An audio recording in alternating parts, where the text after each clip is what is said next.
Hey everyone, it's Kat here to talk about the January Grab and Go craft kit for grades 7 through 12. So because January is kind of a sad and gray month, I got some really bright, colorful paper and decided to make a paper chain wall hanging. So before we start talking about the craft itself, I just want to let you know that my friend and colleague Austin Olney, our digital media specialist, will be doing a Tech for Parents series, and one of the episodes is going to be about digital blockchain, and he's going to be talking about paper chains as kind of one of the analogies he's going to use in the class. So that is on January 28th, which is a Thursday. It's at 4:30, and you can register for it on our website. So it's for parents and children. So please feel free to check that out. Okay, so getting to the craft.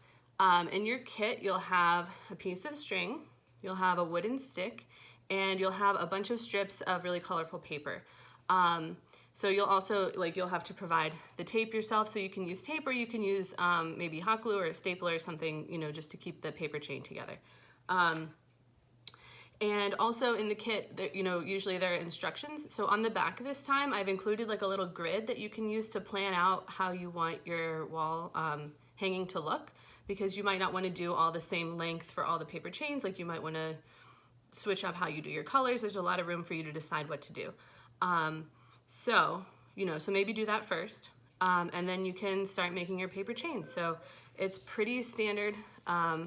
You just fold your little strip of paper, and then you get your chosen adhesive and you stick it together to make a circle.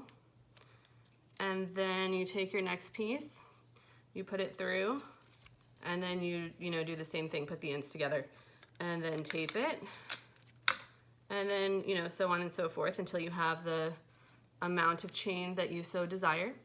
And then I'll show you what I did with mine. It's a little crumpled from being on my desk, but I did sort of one of those like color fading things. So and actually I think I'm missing one of my golden ones over here, but I wanted to do like more red at the top and then kind of like making it longer gradually in the middle until I got all the way down to the yellow.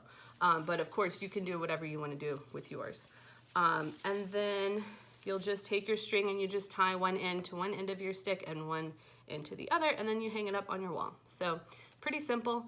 And I'd really love to see what you guys, what you make with this. So if you want to email me anytime, please do. You can find my email on the library website where this video is, but it's kcarroll@whiteplainslibrary.org. And then if anybody is interested in kind of attending a time where we all sort of sit down and make the craft together, I'd be really happy to do that. So please let me know if any of you are interested in that. So the kit's available to pick up while supplies last outside the library, and I'll see you guys again in February. Bye.